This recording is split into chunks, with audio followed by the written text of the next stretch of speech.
Bonjour, je vais corriger l'exercice 3 du TD10. Dans cet exercice, c'est encore un exercice de cinématique. On se déplace sur un cône avec un angle constant par rapport à l'horizontale. Donc pour que vous compreniez plus facilement cet exercice, on peut imaginer le cône, je le mets à l'envers, ça fait une sorte de montagne. Et il y a une route qui mène au sommet de cette montagne. Et le choix, quand on construit une route comme ça, qui franchit un obstacle, on prend un angle constant par rapport à l'horizontale. Parce que comme ça, on répartit la difficulté de monter sur toute la route. Donc, il faut imaginer,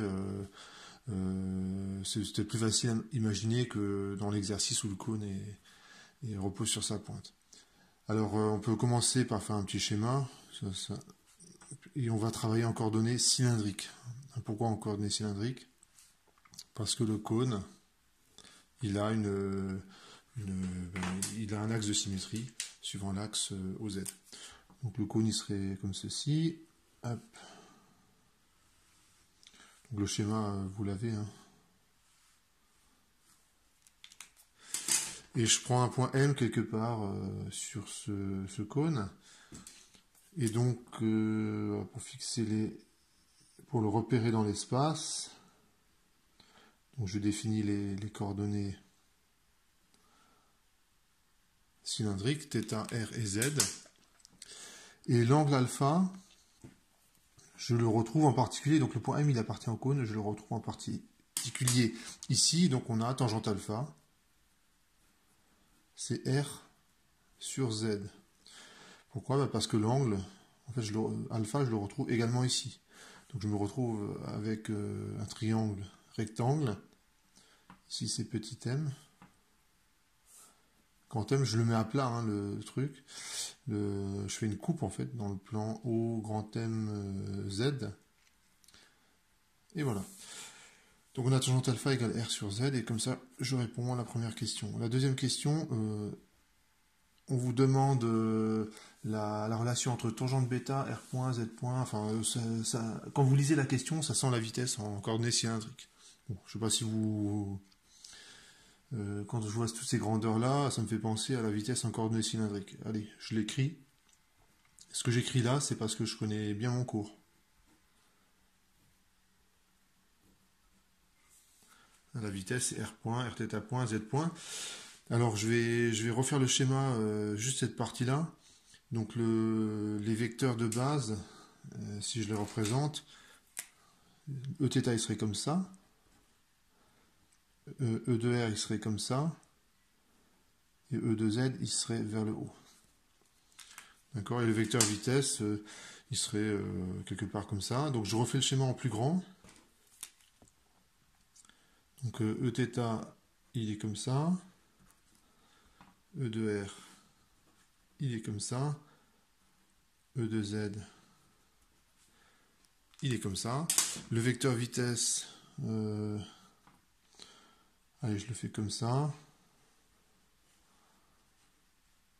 Ça, c'est le vecteur vitesse.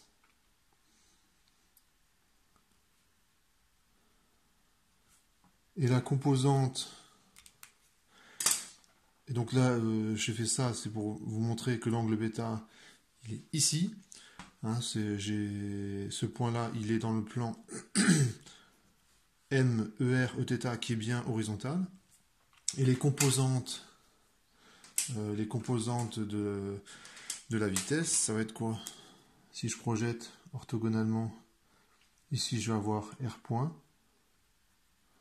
C'est ce terme-là. R point suivant E de R.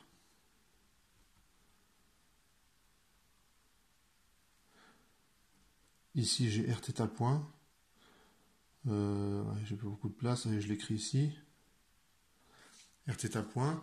Et Z point, c'est la coordonnée verticale, donc c'est celle qui est là. Donc on a tangente bêta. Tangente bêta, c'est ça, ce truc-là, donc c'est Z point sur cette longueur-là. Cette longueur-là, c'est racine de, je dis Pythagore, R point carré plus R carré θ point carré. Et maintenant, je vais... moi, j'ai répondu à la question 2, bien sûr. Donc, je passe à la question 3. La question 3, c'est de travailler en fait avec les deux relations que j'ai eues pour obtenir une équation qui est donnée. Alors, en fait, il y a une erreur dans l'équation. Donc, si vous avez fait l'exercice par vous-même, vous ne pouviez pas trouver ce qui était donné dans l'énoncé parce qu'il y a une erreur dans l'énoncé. Donc, le racine, là, je le mets de l'autre côté, je mets tout au carré. Donc, ça fait R point carré plus R carré θ point carré.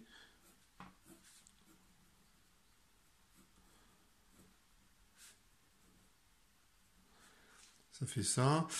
Z fois tangente alpha, c'est égal à R. Donc j'ai repris les équations 1 et 2. Ça c'est l'équation 2 que j'ai réécrit. Et ça c'est l'équation 1 que j'ai légèrement transformée. Je me débarrasse de R, ici. Je peux même me débarrasser de R point. Puisque cette relation-là, si je la dérive, on a Z point tangente alpha. Tangente alpha c'est une constante. Donc j'ai cette relation. Donc je peux me débarrasser de R et de R point. Donc je me débarrasse de R et de R point.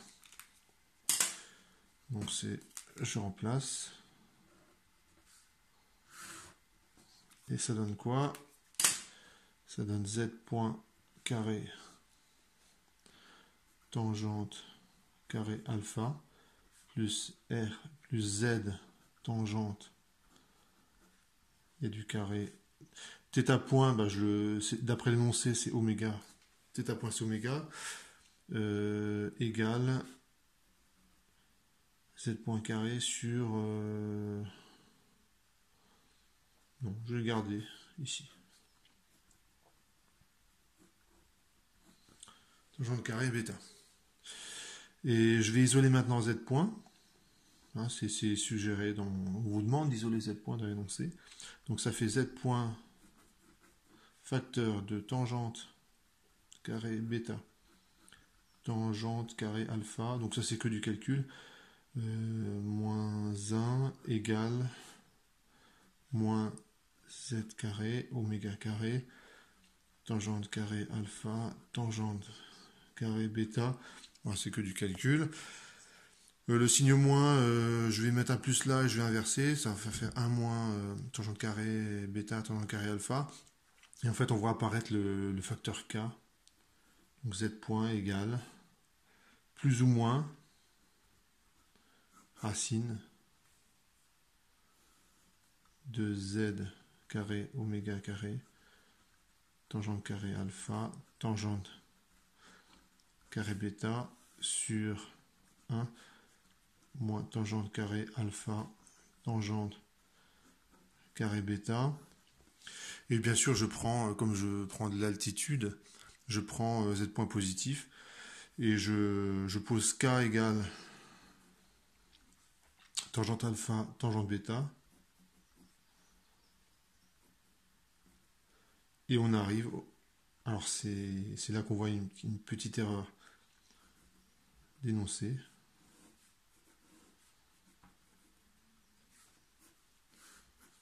L'erreur d'énoncé, c'est il manquait c'est ce terme-là qui manquait. Donc je vais... on résout cette équation. Donc j'écris l'équation que je dois résoudre. Donc, oméga est constant, K constant, racine de 1 moins K carré, c'est une constante. Donc tout ça, c'est constant. Et c'est Z. Donc on reconnaît une équation différentielle qui est très très facile à résoudre, qui est celle-ci. Donc Z point, c'est une constante fois Z. Donc la solution, là, c'est de la forme Z de t égale à exponentielle. Ce truc-là, je l'ai réécrit. C'est un petit peu... Voilà. Et comme condition initiale, est-ce qu'on vous donne des conditions initiales de mise en œuvre?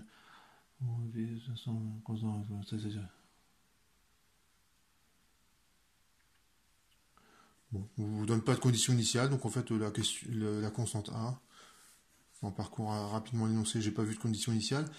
Et R de t, bah, c'est très facile parce qu'on a la relation tangente alpha fois z de t, donc je remplace, ça fait tangente alpha, la constante A exponentielle oméga k sur racine de 1 moins k au carré fois t. Voilà. Donc finalement, votre trajectoire, si je la projette, je ne vais pas le dessiner en perspective parce que ça va être trop compliqué, je ne vais pas y arriver, mais si je projette sur l'axe OXY, en fait ça fait une trajectoire qui va ressembler à ça.